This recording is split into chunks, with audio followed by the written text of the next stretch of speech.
Okay, so it's Robert Burr, your host today for the Miami Pioneers and Natives of Dade monthly meeting on Zoom. And our guest today is Don Worth. And Don is going to talk to us about a project that's very near and dear to his heart, and that is the Miami MarineStadium, which has been languishing since I think the famous Hurricane Andrew nearly 30 years ago. So without further ado, let me introduce you to Don Worth. Don.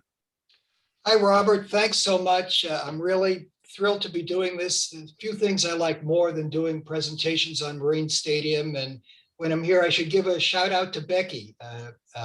Becky is a long-term survivor of this effort as well, because Dade Heritage Trust has been there for the MarineStadium since day one. So Becky, it's great to see you. So I'm going to talk for about a half an hour and go through the past, present, and future. And I am actually more optimistic about things than you might think. If I were live in a room, I'd ask a poll here. Maybe I can just see some people on the screen. Raise your hands if you ever attended events at the MarineStadium. Yep, not surprising. Many people have. And when I usually ask people that question and I ask people what they think, the word they use to describe the stadium is magical, that it was just a special place. I actually don't know that myself, because my wife Nina and I, we didn't arrive to Miami until 1993 after the stadium was shuttered.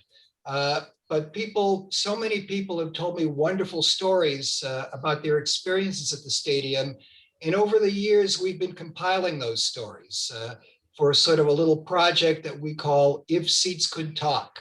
We have 170 stories in total, including a terrific one from Robert.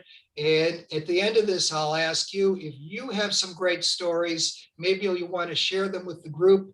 And also, I'm happy to interview you and transcribe those stories, because we're really keeping a record of it.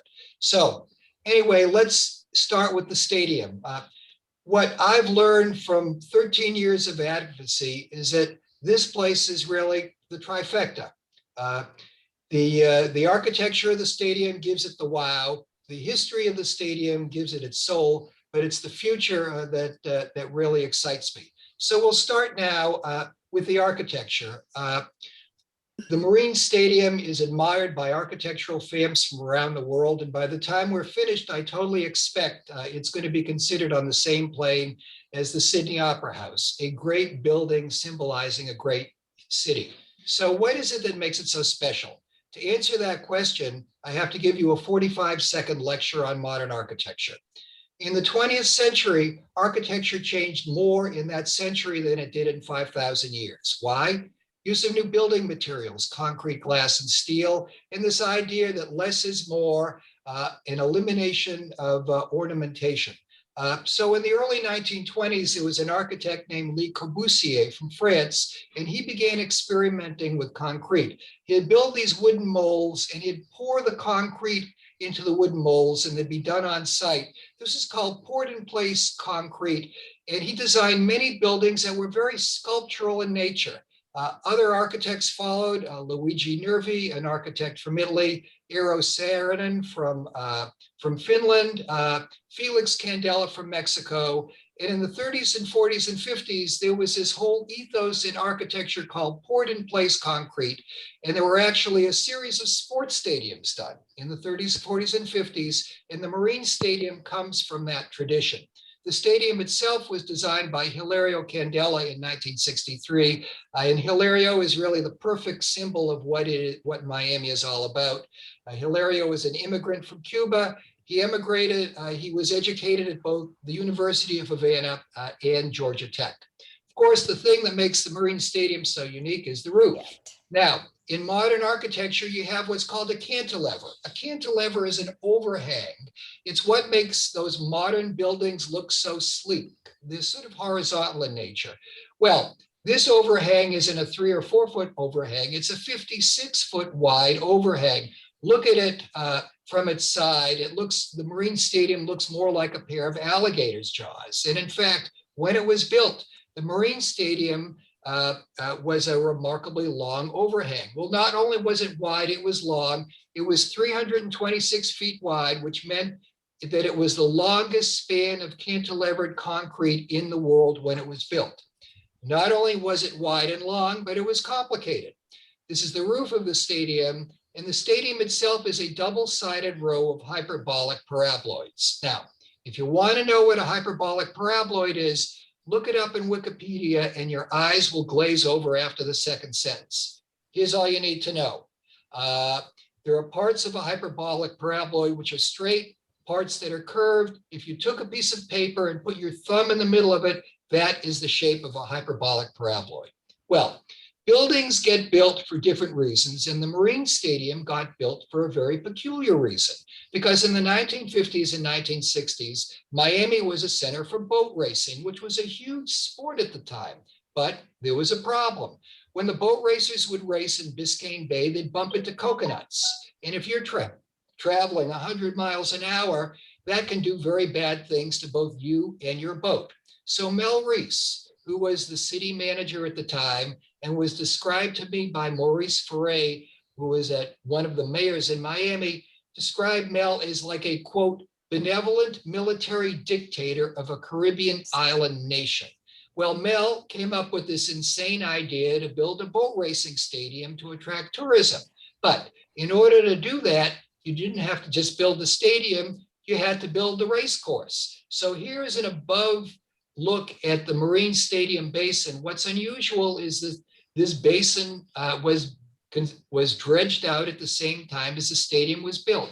It's 6,000 feet long by 1,200 feet wide, the length of the Washington Mall. You can put Central Park inside of it. The basin is the shape of an elongated oval. And if you think that shape is vaguely familiar to you, you're right, because it's modeled directly on the Circus Maximus, which is where Ben-Hur raced the chariots. It is the oldest athletic shape in the world. The Circus Maximus, by the way, still exists. It's not the Colosseum, it's near it. The only difference is that our aquatic Circus Maximus is actually 3 to 4 times larger than the original Circus Maximus. Well, the unsung hero of the stadium is the engineer and all the construction workers who worked on it. The next few photos came from Seth Bramson. Seth got them from the estate of a construction worker, and we're so fortunate to have them. You can see here, these are the wooden forms that were being made so that concrete could be poured into them. And the work was just horrible, miserable work. It was hot and sweaty. You can see that the workmen are pouring the concrete onto the roof. All those cables, that's the rebar. Well, the engineer for the stadium was a fellow named Jack Meyer, who my wife and I got the chance to know him and his wife. And Jack was sort of the straight-laced engineer from North Carolina. He's working with the artiste from Havana, Hilario Candela. They were very much the odd couple. And Jack told me that this was the hardest building he ever had to engineer because it's done before the days of computers and CAD CAMs. And he had to make all the financial calculations by slide rule. So for example, there are 5 different grades of concrete in this roof, from very thick to very thin, because at the edge of the roof, it's very narrow. And Jack had to guess which grade of concrete should go where. He said he just had nightmares dreaming about this building. This is another example. Hilario here wanted to poke a big hole in the middle of these 3 beams. You can see how graceful this design is. Jack and the contractor said to him, "You're driving us crazy, Hilario. I can't stand it anymore. You're not getting your hole." And that's a photo of Jack with a fellow by the name of Nathan Brown back in 2012. Jack passed away, but Nathan was an engineering student at the University of Princeton, and Princeton did many studies of this building. What Nathan found is that Jack said he designed this building to last 100 years, Jack actually over-engineered the building to make it strong. When I asked Jack the first time I spoke to him, will this building fall down? And he said, no, it's not going to fall down. I designed it to last 100 years. If they blow it up, the roof will come down in one piece. Jack got very angry at me, and Jack was right. And frankly, it was only because of Jack and the construction workers, who Jack described as the best workers in Miami at that time, taking great pride in their work, we're really in a position to save this building. So here are some views of the MarineStadium from the early 60s. You can see how Miami has really grown up.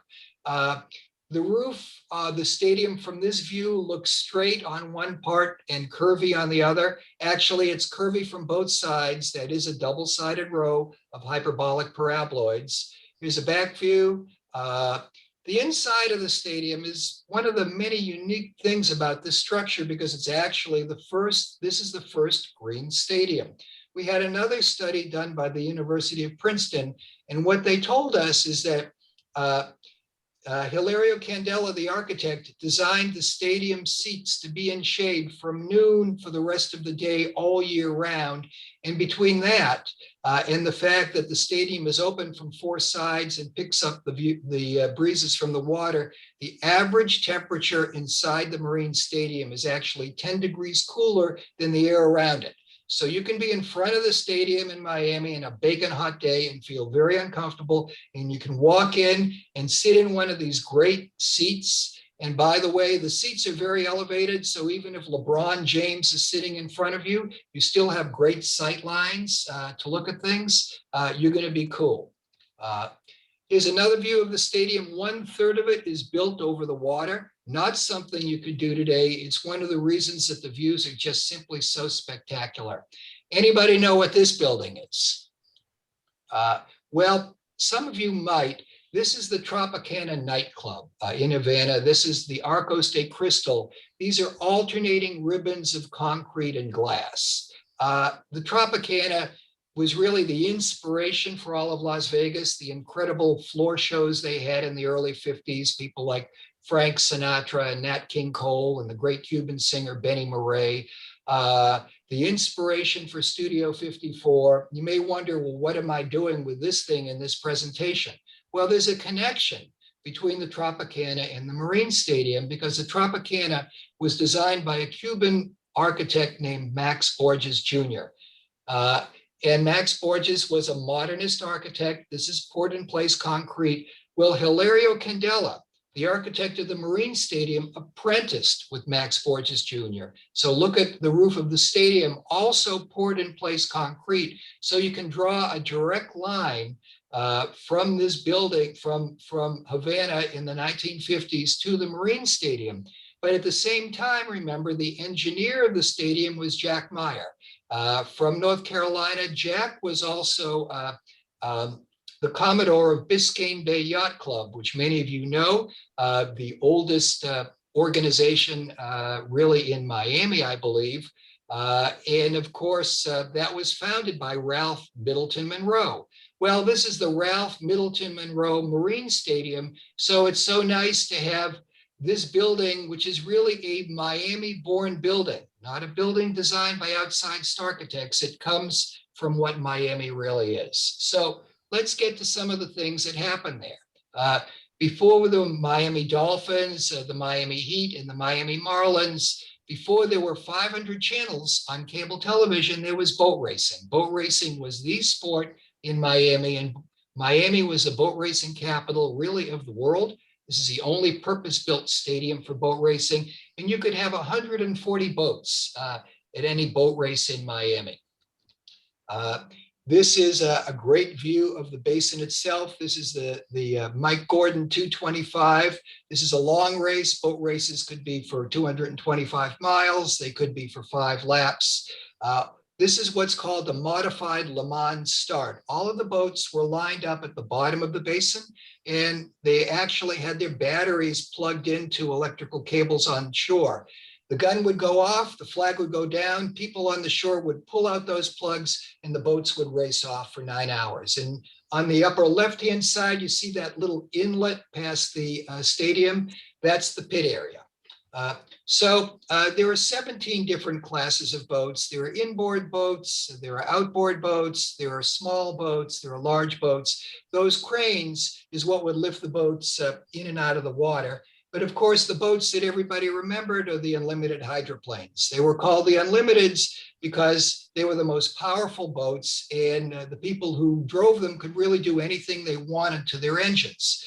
Originally, these boats were powered by World War II aircraft engines, Rolls-Royce engines, and they made a racket. They were called the Thunderboats. Now, unlimited hydroplanes are powered by jet turbines, the same jets that were used in the Chinook helicopters in the Vietnam War, and they go over 200 miles an hour.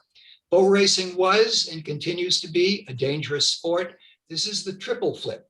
This happened at the MarineStadium. It's actually part of the most famous sequence of photographs in boat racing history. You can see feet in the water, people diving in after these three boats collided. Actually, I interviewed one of the people who was in this accident. Nothing happened to any of the drivers here, but boat racing did produce fatalities. There were at least 5 deaths at the MarineStadium because it was a dangerous sport. It's safer now, but it's still pretty dangerous. This is one of my favorite photos. It wasn't taken at the stadium, but there's a story behind it. This is Queenie, the water skiing elephant.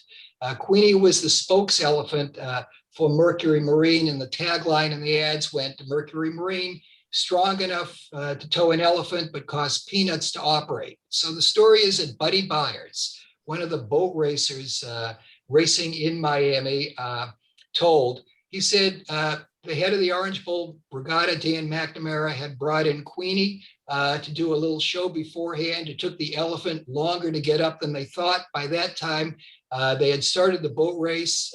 Buddy rounded turn 3, looks up, sees a water skiing elephant coming directly towards him. I asked Buddy, I said, what did you do? He says, I just wanted to have a drink. They stopped the boat race. Well, boat racing wasn't enough to sustain this place. So Mel Reese, remember him, he decided to come up with another one of his crackpot ideas. The city bought a barge, 30 feet by 70 feet, moored it across the basin, would row it in front of the stadium, and that became the floating stage. So first you had the Miami Philharmonic, Arthur Fiedler and the Boston Pops, Peter Nero, classical music. Then you had jazz, Benny Goodman, Cab Calloway, Stan Kenton. Of course, all the rock groups came, Queen, Who, Steppenwolf, and people would surround the floating stage by boats and inner tubes. Probably some of you probably did that. I think my favorite story, and I've heard many, is the time Dave Brubeck and his sons were playing at the stadium. And there were people hanging onto the floating stage because that was always the case. And one girl in a bathing suit kept trying to climb up onto the stage. Every time she did, the crowd went wild. Brubeck thought they were applauding for him. He played 12 encores. His sons kept looking at him. Dad, it's not about you. They don't really care about you. But he kept going for a half an hour. This, of course, happened. Richard Nixon being hugged by Sammy Davis Jr. at a campaign rally, one of the truly seminal moments at the stadium. You had boxing and wrestling. The Dundee brothers, who promoted Cassius Clay, Muhammad Ali, produced these events. Dusty Rhodes, the wrestler, one day got thrown into the water. Anybody recognize this? Oh, yeah. Elvis Presley, this is an early version of Photoshop. There is a movie actually about the stadium, an Elvis Presley movie called Clambake. Elvis was in the building, sort of. Although in the movie, you see these stills from Miami and there are hills in the background. So not really, but it's a fun, Clambake is a fun movie, and we did show it at the 50th birthday party of the stadium about 8 or 9 years ago. Of course, I'm sure you recognize this. This is Jimmy Buffett, obviously the most famous person who ever performed there, jumping off the floating stage at the end of one of his concerts. I was telling Robert, every time I speak with somebody about this, it seems like every lecture I've ever given half the people saw Jimmy Buffett jump off the floating stage, sort of like watching Babe Ruth call the home run shot. So all of these events went on from 63 to 91, concerts, political rallies, Easter sunrise services, amazing things, but the stadium became less and less successful over time. The last few years, it wasn't operating very well. The city ran it, was losing enthusiasm for it. Then, of course, in 1992, Hurricane Andrew happened. The city alleged that the stadium was damaged by the hurricane. They got $1 million FEMA grant to demolish the building. The insurance company, Hartford Steam Boiler, which would have been on the hook for some of the demolition costs, said, we're not so sure. And they commissioned another engineering study done. And the engineering study said, there's nothing wrong with the stadium. The stadium was not damaged by the hurricane. So the city ultimately did not demolish the stadium, obviously, in 1992, and it sat there for 16 years. And at that point, the city of Miami in 2008 hired a consultant to develop a master plan, and he held an event with 200 people. And this was the first slide that the consultant showed. Here's the site. Here's a large parcel, unsafe and disrepair. Limited deed restrictions could be major source of tax revenue. And the first question he was asked was, well, where's the MarineStadium? I don't understand. And there was a big, huge outcry. And at that point, the consultant and the city sort of went back when they realized there would be opposition to the stadium. So I'm going to show you some images of what the stadium looks like today. And I have to tell you, actually, these images are about 10 years old. So it's in less good condition than it was then. The seats are shot, the railings are shot. In spite of that, the stadium itself, that basin has become very popular for rowers and dragon boaters and all kinds of athletic events.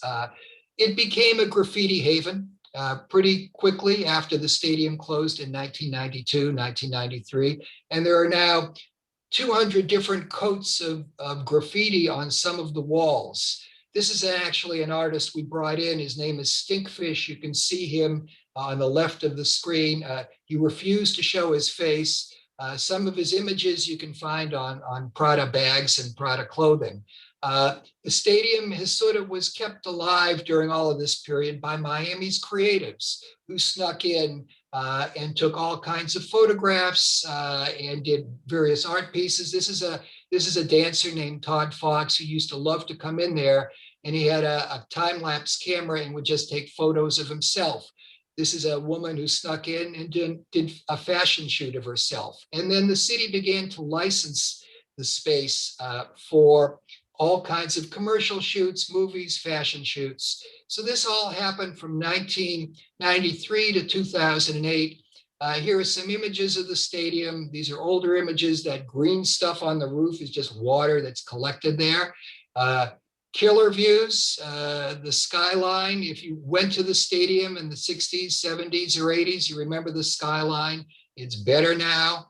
This roof that everybody thinks is going to fall over, but won't. So this brings us to 2008, and it brings us to the beginning of advocacy, which actually started at a meeting of Dade Heritage Trust. I remember it well, on January 29th, 2008 at Coral Reef Yacht Club, when we all sat around and decided that we needed to figure out some way to sort of kickstart this thing because the city was beginning to develop a master plan. And over a 6-year period, there was sort of a high level of effort developing various advocacy. We had an informal group called Friends of Miami MarineStadium, and we worked with Dade Heritage Trust and a bunch of groups, and it was just sort of this grassroots effort. And a number of large organizations became involved. The World Monuments Fund named the MarineStadium to their watch list. We got numerous editorials in the Herald, numerous articles in all kinds of magazines. There was a great exhibit that some of you probably saw at the Coral Gables Museum back in 2013, Concrete Paradise. And it's ironic that Christine Rupp, who was head of the museum at that time and really spearheaded that exhibit. I remember Nina and my wife and I walked in there and suggested a little exhibit, and Chris said, no, I don't want a little exhibit, I want a big exhibit. And it was a wonderful exhibit and generated a lot of buzz for us. This was a crazy art installation that happened during Art Basel. In 2014, we were approached by Audemars Piguet, the watch company, and they said to us, well, what we want to do is build an inflatable Swiss chalet moored opposite the MarineStadium, up like the stadium, and hold all these functions and fancy parties for Art Basel. And we said, oh yeah, like, sure. And they pulled it off. It was quite remarkable. We had some fabulous parties there and generated some great buzz. We brought in artists also to paint the stadium and generate more buzz. This is a local artist named Hoxo. He brought his crew inside the stadium for 1 day. This whole mural was done in 1 day. Really pretty amazing. And here's Todd Fox coming back in to take a photo of himself with this mural. Hoxo did another mural for us a couple of years later. He painted over the original one. Here's a bullseye. The city of Miami in 2010 approved a new master plan, and this time the MarineStadium was included in that master plan. And that's sort of been the guiding principle for the city to develop restoration plans for Virginia Key. The boat show came in 2014, and they stayed there for 5 years. They built the largest temporary floating dock installation in the world. The boat show has just decided to leave the site and go back to the Miami Beach Convention Center, and I'll explain to you in a second why that's a good thing. We had a booth at the boat show for 3 years, and Heineken also did several wonderful promotions for us, which tells us that the MarineStadium really does have outstanding commercial potential. They did a crowdfunding campaign in 2016 and another promotion for us in 2019. And these are just some images of what the future can be like. The stadium can be really a multi-purpose venue. Right now, what's important as we recover from COVID is having experiences, and a unique site like the stadium, which is water-based. You can do incredible things now that you could never do before. Holograms, projections. This is a soccer stadium, actually, in Singapore. That's a floating soccer field. That's the High Line, one of our inspirations, High Line in New York. We had visits that's Robert Hammond, the current executive director of the High Line. And we had a contest to design a floating stage, which attracted 90 entries from around the world. And I'm going to show you some renderings of the future, and then I'm going to talk about where we are, and then I'm going to open it up. The interesting thing about these renderings is usually when you see renderings, the real thing never is as good as what the rendering looks like. But when you sort of bounce back and forth, you can see that the stadium is just spectacular, real or rendering. The National Trust in 2015 uplit the stadium for a board meeting. Just going back, it was really pretty spectacular. This is the way that view of the basin looks now. You can see how the skyline has grown up. There will be a floating stage again. This is what another photo of the stadium and the environs.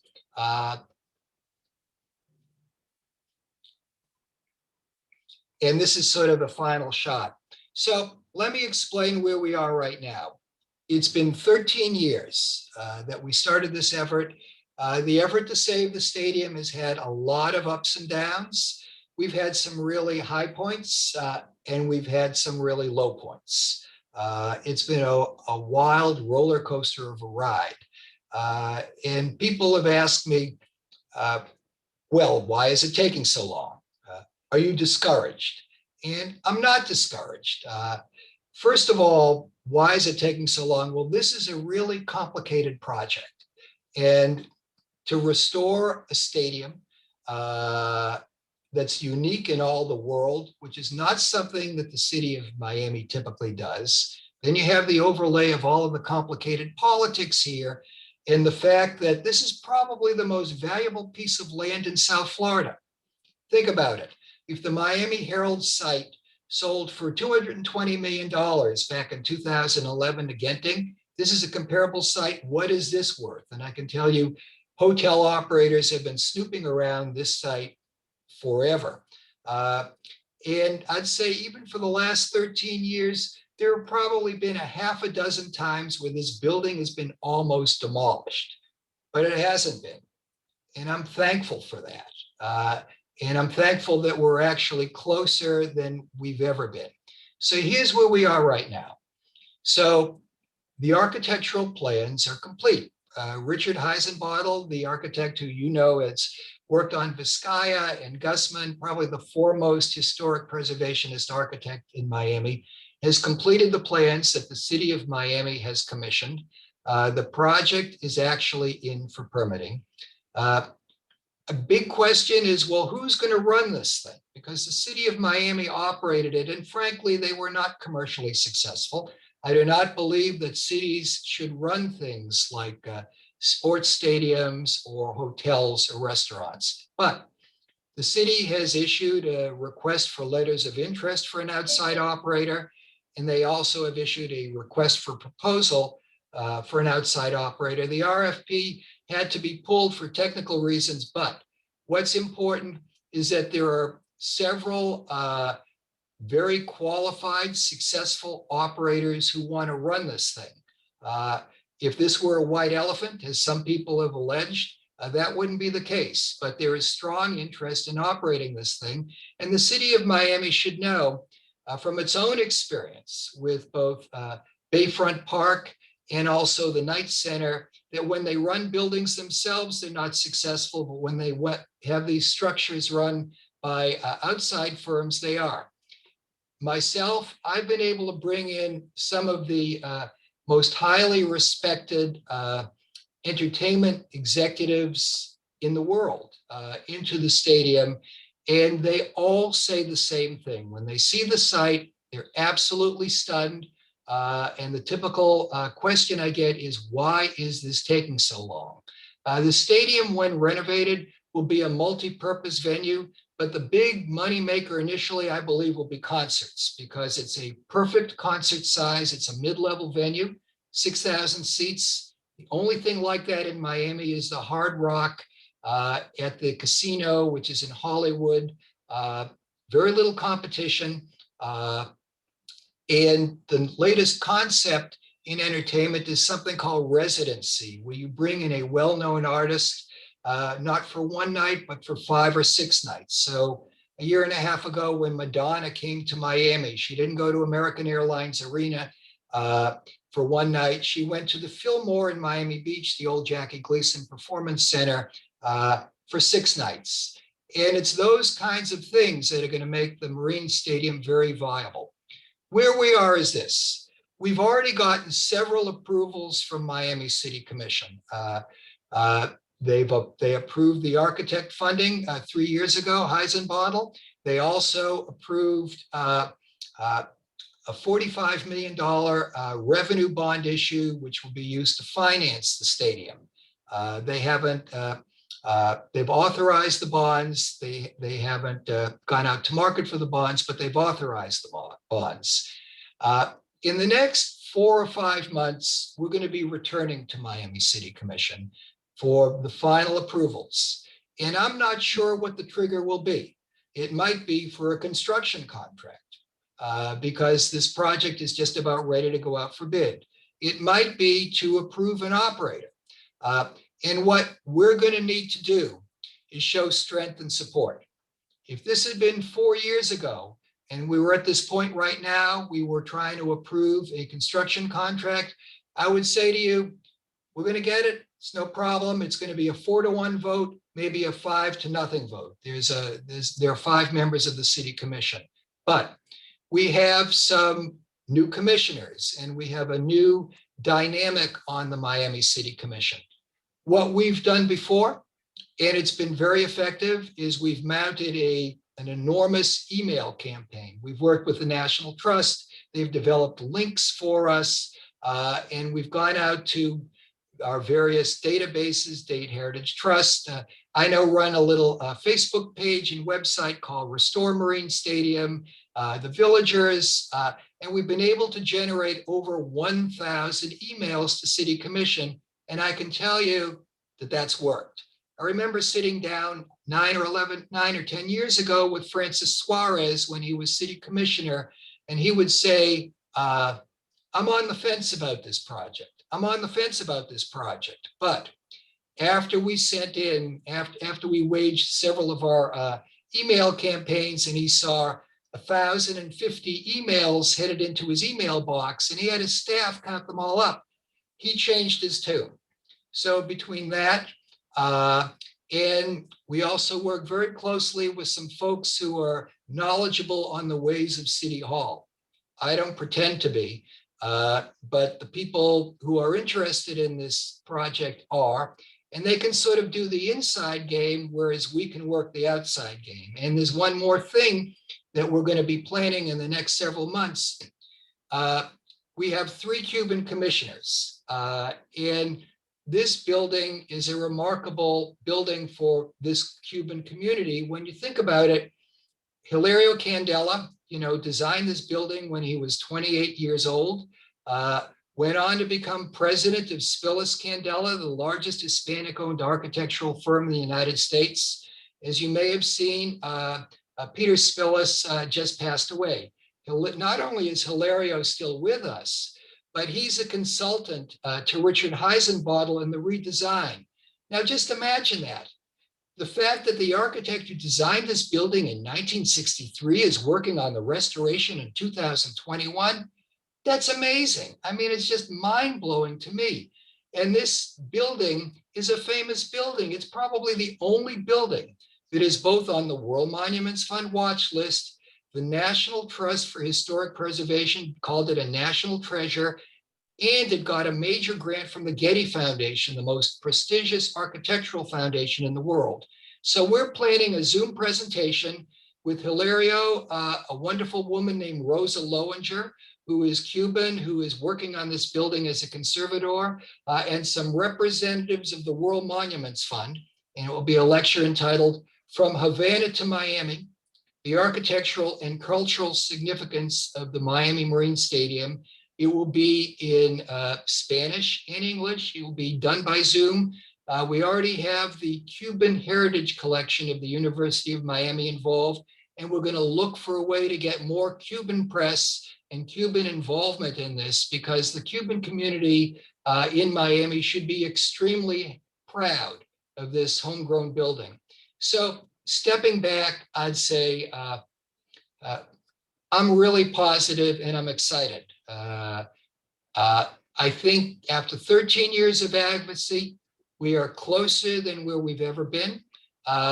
We can do this. I know from the numbers on the commission, we can do this if we rally support. And when renovated, I believe that the stadium will be the one of the 5 truly great outdoor open air venues in the world. And the way I always like to close my presentation is if you just look at that photo of the stadium and fireworks.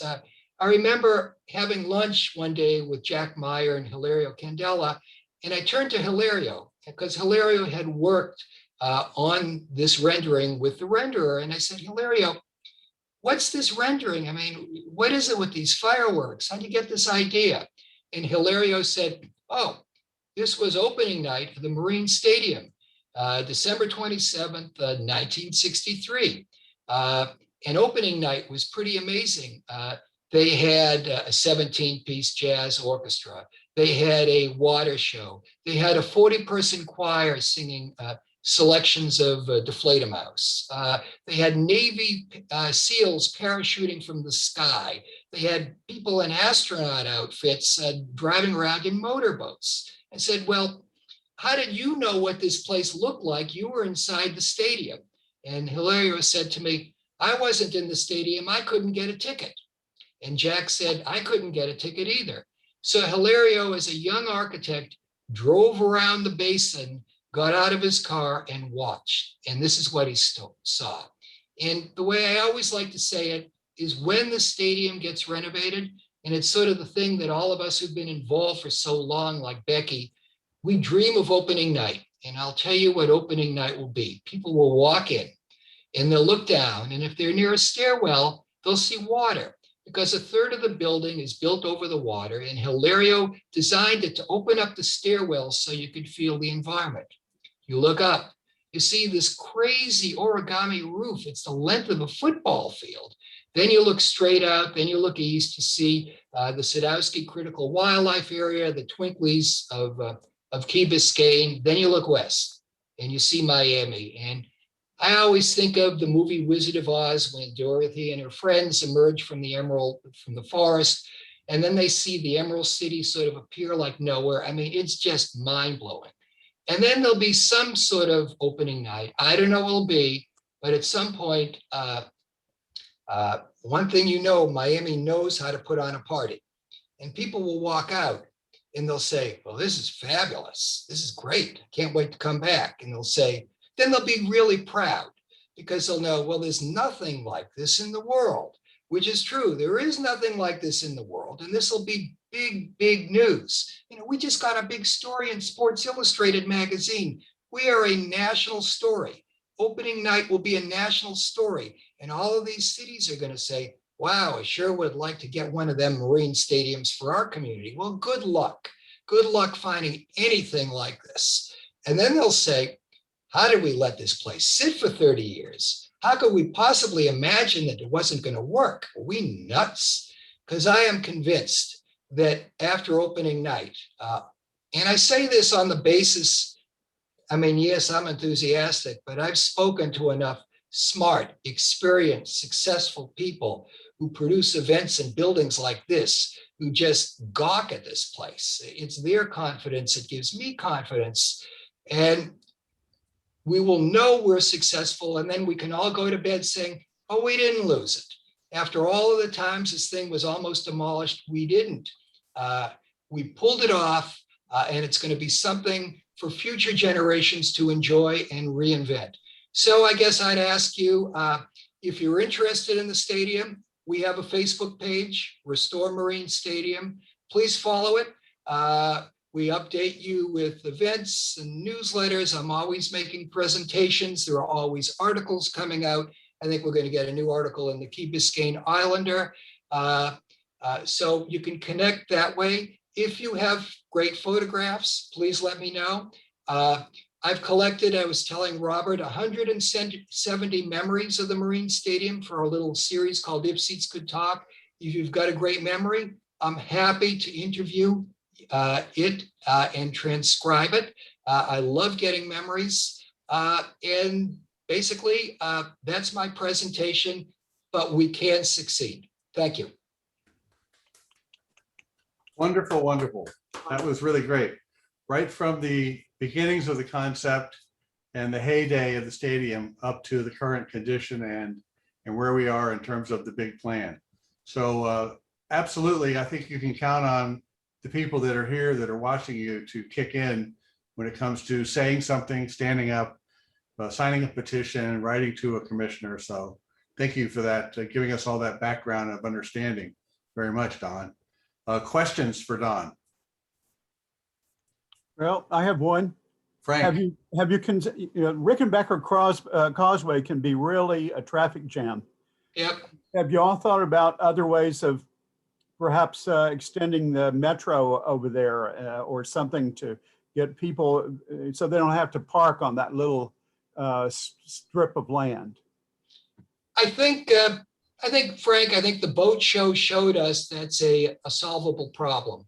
The boat show took in 25,000 visitors a day. The Marine Stadium seats 6,000. And I think so there'll be a lot less traffic, but I think there will be alternatives to driving there. You know, there will be adequate parking, but aside from the fact there will be significantly less than the boat show, I think the opportunity comes up for water taxis, bus service, Uber. that's a problem to be solved, but it's not, I don't think, a huge problem that will happen. So a related question is, there seemed to be some resistance from Key Biscayne people about aspects of that. How has that gone? Well, I've actually given 6 presentations in Key Biscayne to the chamber, a few years ago to the commission. Actually, the Key Biscayne Village Council and all of the mayors that I know of have been supportive of the restoration of the MarineStadium. They weren't supportive of the boat show. And as I just told the reporter from the Key Biscayne Islander, here's the thing. Significantly less automobiles than either the tennis tournament, which was much more of a problem, and the boat show. Other ways to get people to and from the stadium. The benefit for Key Biscayners is, rather than schlep into Miami for your entertainment, you have a 5-minute reverse commute, or better yet, get there by boat. So we've really explored this actually pretty well with Key Biscayne. Frank, when I initially started, I was concerned about that issue, but I've given enough presentations over there to become, and I think I know enough of the nuts and bolts that this can be designed really to be an amenity for Key Biscayne and not a problem. And some of us do remember back when the drawbridge was there, and the kind of, 40-minute delays there would be that really caused problems. So when they put in the big bridge, I think that made, the largest difference to getting out enough at Key Biscayne. But I think that's a good point. And certainly the boat show did, manage to get an awful lot of people in and out of there. Not to mention back when Jimbo would throw a birthday party, and that would be a different story too. But more questions for Don about the stadium? Yes, I have a comment. Joyce. How are you? Don, Good. lovely seeing you. There is a plan to make that bridge better by putting, a specific other ramp, and also to, make a better place for bicycles, because that's a big deal there, the bicycle riding. There is a plan on that. I don't know where it is or whether they're finishing it or not, but it is a big plan. Right. I Is mean, that I know part of the bicycle plan? It could be, yes, but I'm not specific to know about that yet. I think the underline has a bicycle plan, don't they? Of course. Yeah. I know the architect Bernard Ziskovich came up with a plan to do some of that work, and with ramps for bicycles and so forth. I'm not quite sure where that is. I know it's certainly a big issue on Key Biscayne, how to deal with that. And there is some mass transit going to Key Biscayne, right? There's a bus service. Yeah. Bob here. Yeah, Bob. Thank you for the presentation. I enjoyed it. I kicked myself. I was at a garage sale in Westchester maybe 20 years ago, and a man had a huge box full of VHS tapes of the boat races, and I almost purchased it for peanuts, but it's probably gone now. For the last about 6 or more years, they've been trying to get an RFP bid it out for the 3 marinas just adjacent to the stadium. And I've been going to all those meetings and now virtually. And from what I recall, there's been like 3 different rewrites. And during the first 2, and there's a lot of squabbling between the people that want the lease. And so it's taken so long because of the lawsuits and such. But for the first 2 RFPs, I noticed that the boundary showed, and in the RFP, it said that the lease included half of the basin from the shoreline all the way to the opposite shoreline, and from the restaurant all the way to the MarineStadium. It was unbelievable. I wrote letters to the commissioners. I hand delivered them, did meetings, went to commission meetings.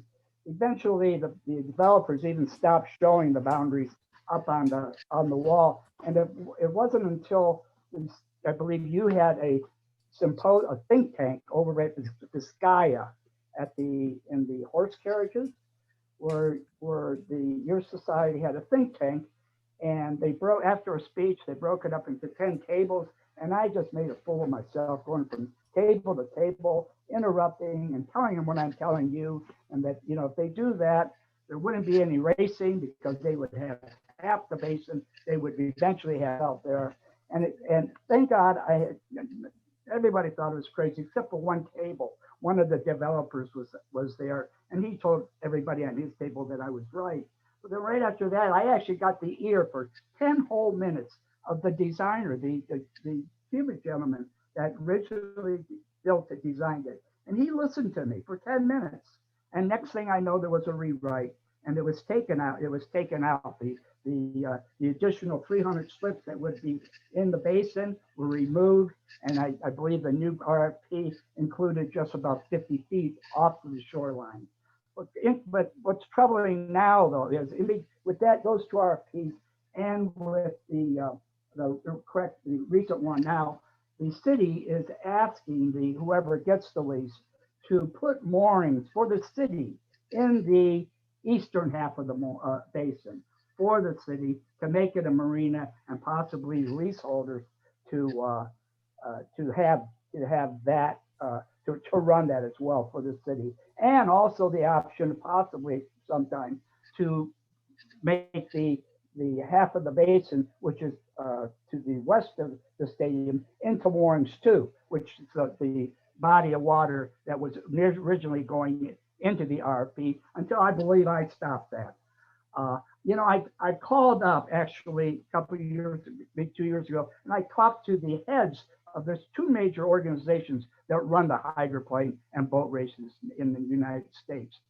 And these gentlemen that are involved, and the heads of them, they're amazing. They must be in their 80s. They even have all his history. It'd be interesting to have them talk at one of your presentations. But they told me, and I'm almost done here. They told me that there would be no boat racing if there were moorings in the basin. They even gave me the phone number of their insurance company. I called up the insurance company and said that wouldn't be possible. So I think that needs to be looked at.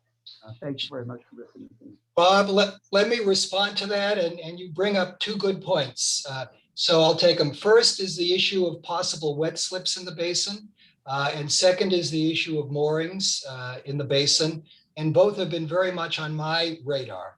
You're right. The city issued a request for proposals for a marina in 2015, which included putting 200 wet slips in the basin, which would have not just destroyed boat racing, but would have also hurt the rowers in the basin and would have made it very difficult to operate the MarineStadium, because that basin has to be closed.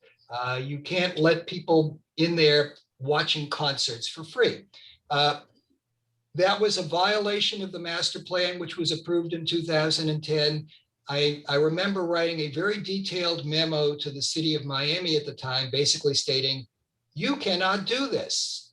You're going to get clobbered. You're opening a hornet's nest. This is a violation of the master plan. You're going to be very embarrassed.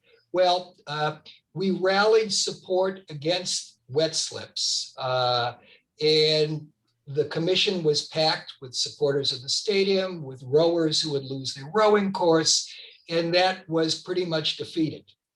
And ironically, I spoke to some of the marina operators who were bidding on the contract. They didn't want to go for wet slips anyway, because environmentally it's impossible to permit, and they weren't making their money from that. They were making dry stacks. So that is something we've beat off. The moorings is sort of a different issue right now. Right now, if you go to the MarineStadium, you'll see maybe 70 or 80 boats illegally parked there.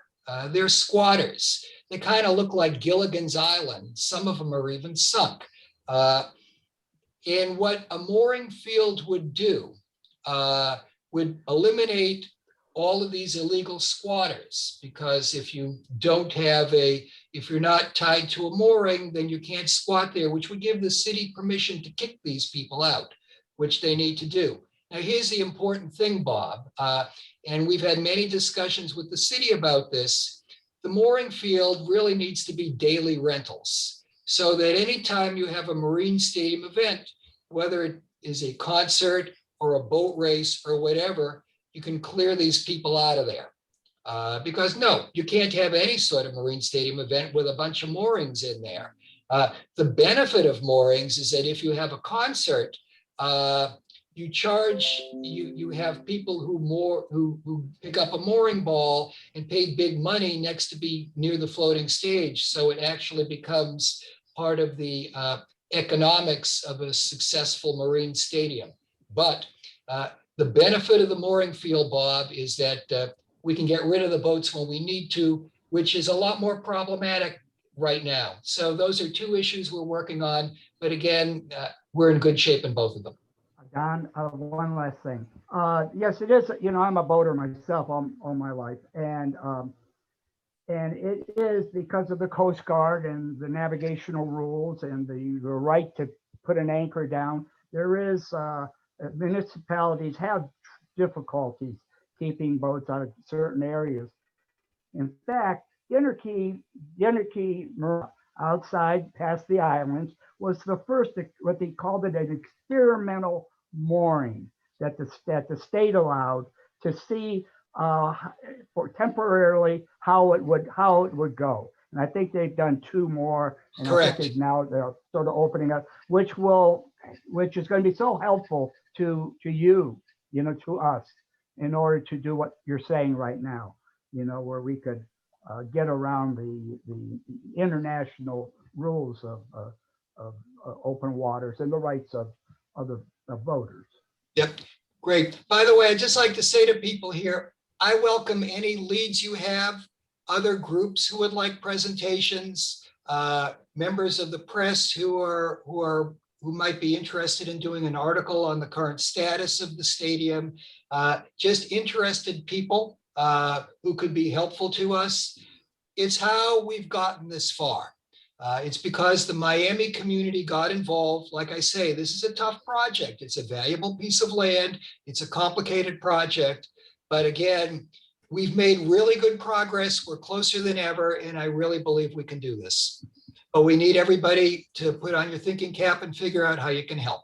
And that does not mean money. Can I express one other fun fact that maybe a lot of people don't know, and you'll probably confirm it, that you really have a hard time because this Marine Stadium is actually limited to the building itself, and I believe 10 feet around it. And the rest of it, we just have to lobby as to how the city is going to approach things. Correct? Yes. Yeah. I mean, basically, we can build a park around the stadium, but the park needs to serve the Marine Stadium. You cannot have a hotel there or anything else. And recently, in the last couple of weeks, they have the boat ramp there, and I believe that's part of the grandfathered in with the donation. And they just found out that, in fact, there's a big commotion because of the two small ramps. For the funding of a loan, I forget what they call that loan from the government, you have to have about 70 parking spaces for trailers. And the only place to put it is on the east side of the property there. And a lot of people, that are coming to the commission meetings are justifiably making a commotion and waves saying, well, maybe that loan isn't worth it. We don't need to have a third of the property there designated for boat trailers, and when it isn't worth it. Anyways, that's what's going on right now. It's another issue we have to deal with, and whether or not a boat ramp could really be used during a Marine Stadium event, I'm not so sure. Yeah. Other questions, comments? Yes. Robert. Yes. Hello. I know a long time no hear from me. I apologize, but I do listen to all the programs, by the way. But Mr. That's Worth, great. I am born and raised in Miami, and my house is also on the preservation list. As much as so I know about the preservation, but I do have a couple questions added, and you can answer them both. The first thing is, I remember as a kid going over to, now you only have 6,000 people, not 25,000 people, where you can make two left lanes, like an inside lane and another lane, and just have the police or light there and a flashing light, and let the police guide them in. And that'd be save a lot of aggravation. And time you hold back traffic about a minute or two, and you can move in 100 cars, Mhm. you know, and that would save a lot of aggravation right there. The second thing is I would probably put it, and I know you do know, you probably put in some roads and other things in there that to make the transportation easier to park and so forth. So I know that's included, but I do want to mention something about they're doing here in Miami Beach, and I think you know about it. You know, they're trying to protect the flood, the rising of the floods here, and you know, on the highway using those, you know, the soundproof things. Mhm. Can I don't know if that's possible. I could be way off the in out of the blue on this. Can any of that be used to surround the stadium? Not real high, but just enough to protect the stadium so that other boats and stuff that's not there and use that strictly for functions and just make that as your barrier? Or is that going to destroy the seabed and everything else? And that was just a kind of a question on that. Also, lastly, why can't we be the saltwater Cypress Gardens here and have like a Cypress Gardens type events here too? Besides, you know, Jimmy Buffett's and so forth and the different a good events. idea. Yeah, it's been, Robert, I just wasn't sure of your first question. What are you suggesting might be done for the stadium? okay. My first question was to get the cars coming, I guess you call it like eastbound, right? When you go into the stadium, Right? you have like 2 left lanes or make it Oh, I inside see.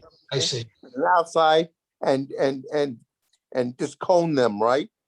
Okay, you cone them off and make all those cars making a left turn in there and have the police or blinking light or whatever for about 1 or 2 minutes. You move like 100 cars.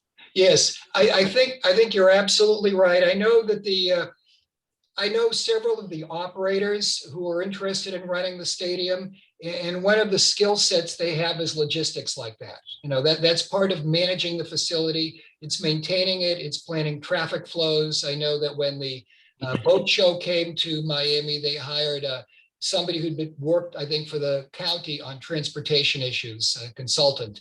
And I would expect they would do the same thing for MarineStadium events. And I would expect something like what you say will absolutely be implemented. It'll be part of the feasibility of it.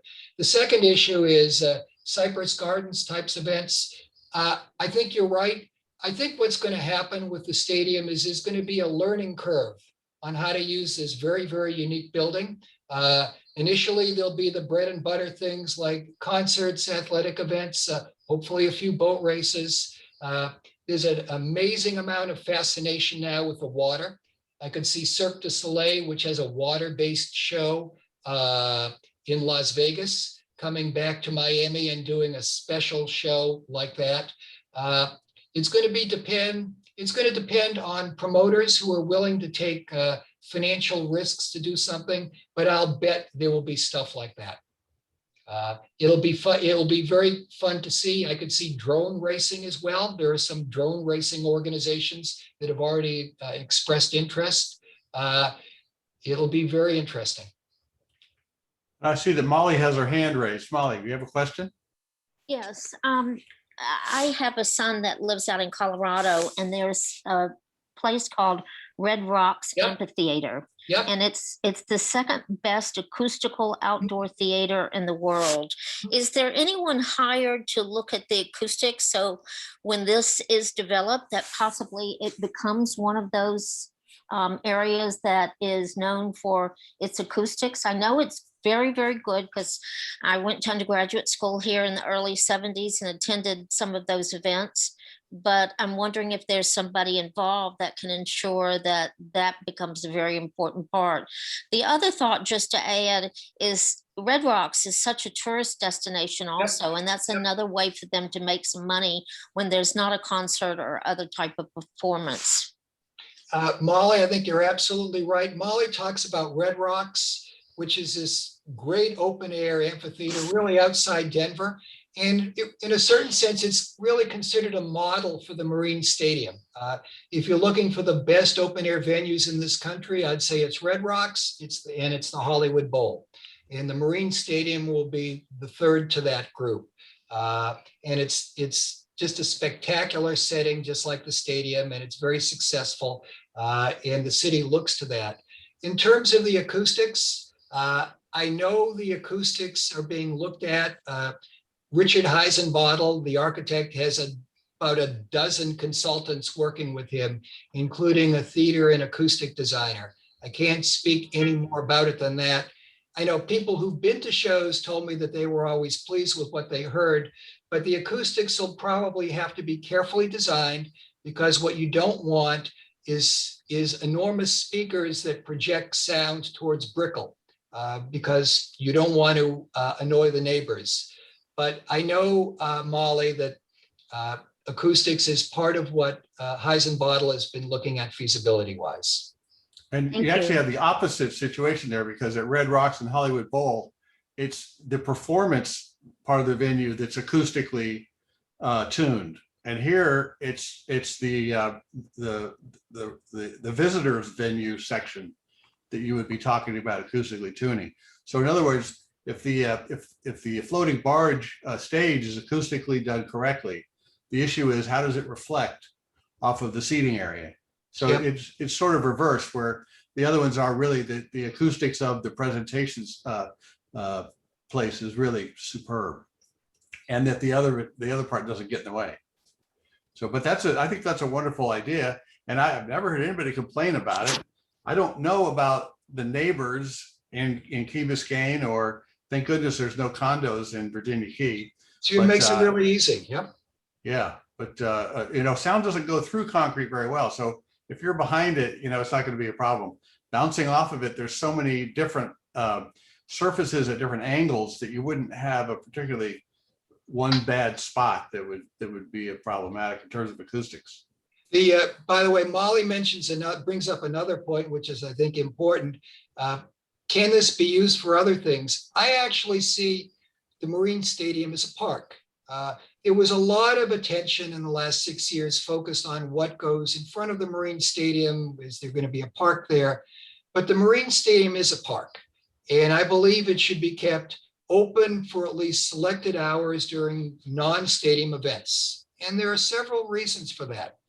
First of all, when you think of a park, most of us think of trees and grass, but what a park really is, in my mind, it's a state of mind.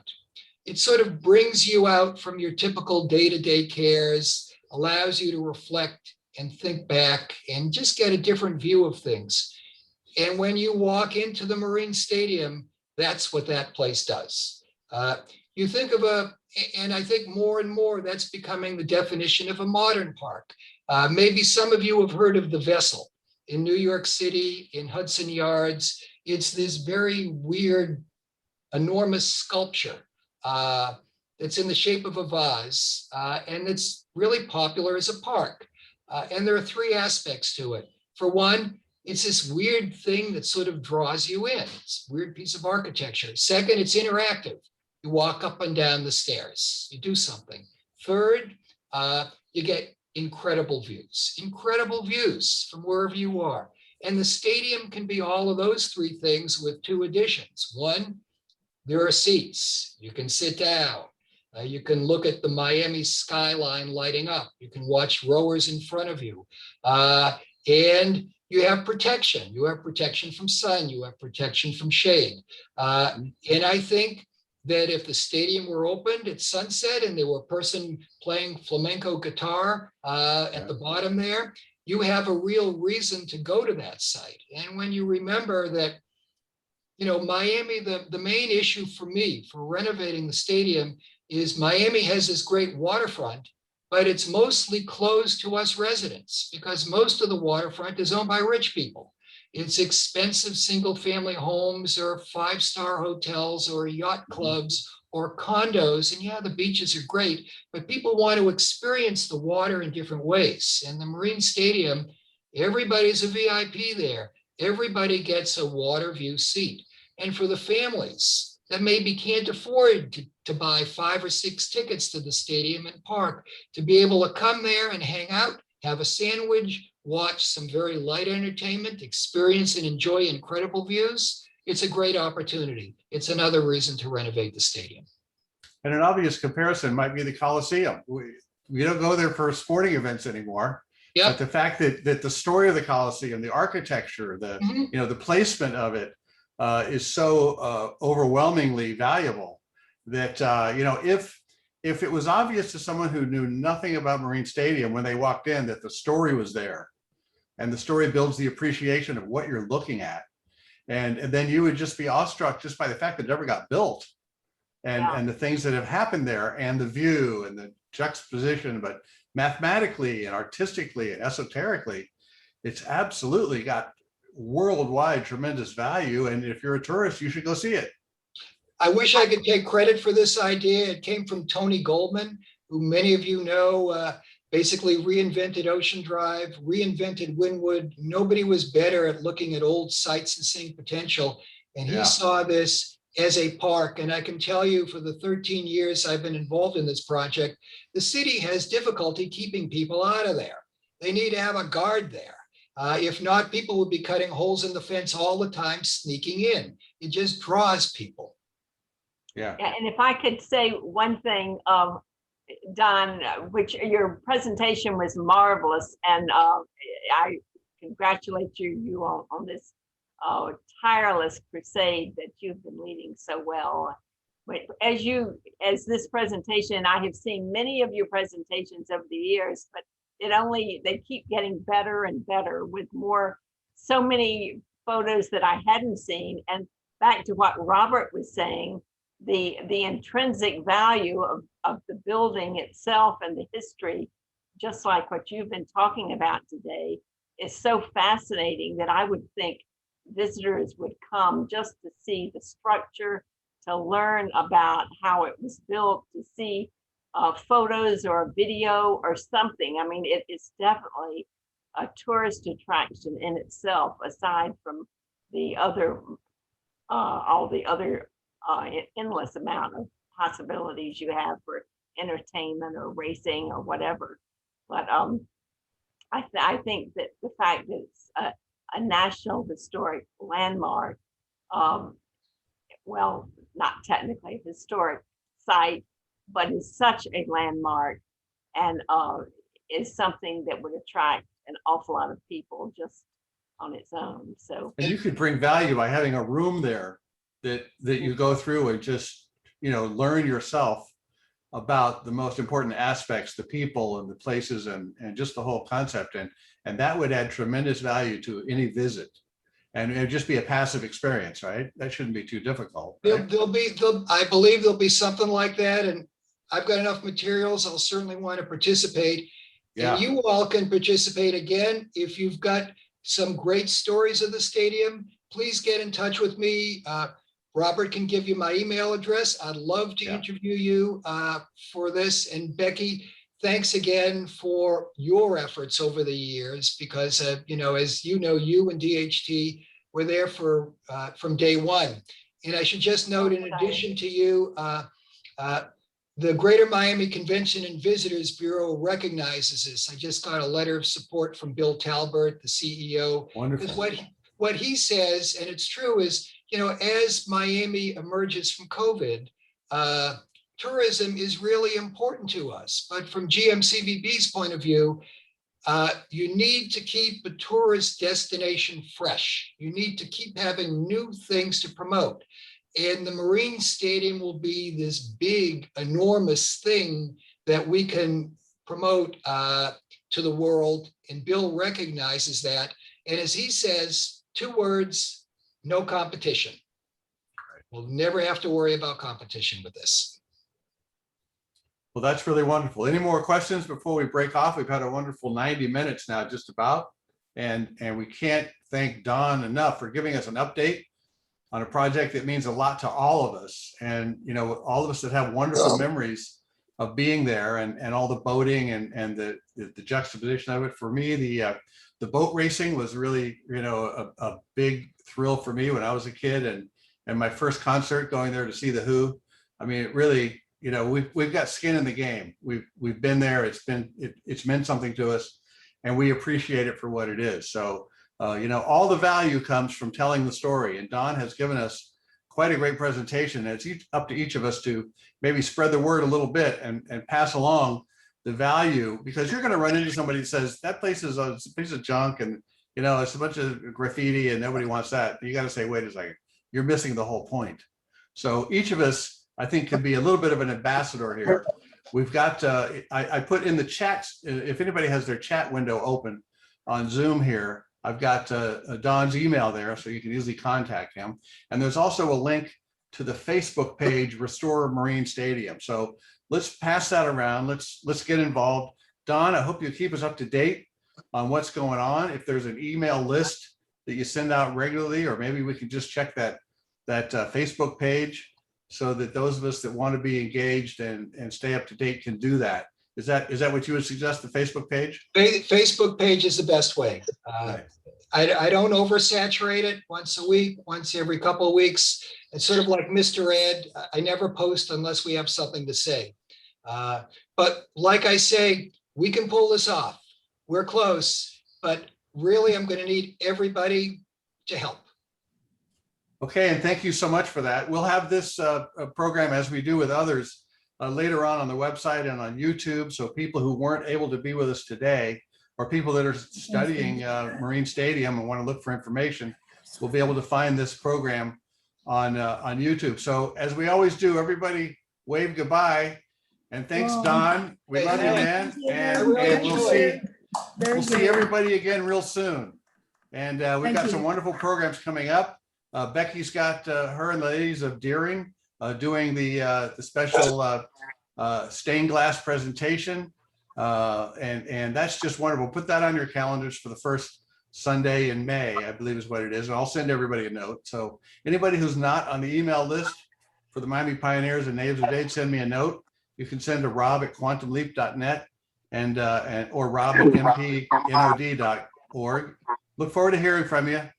Thanks, everybody. We'll see you again real soon. Thank you. Bye. Thank you. Bye. Bye-bye.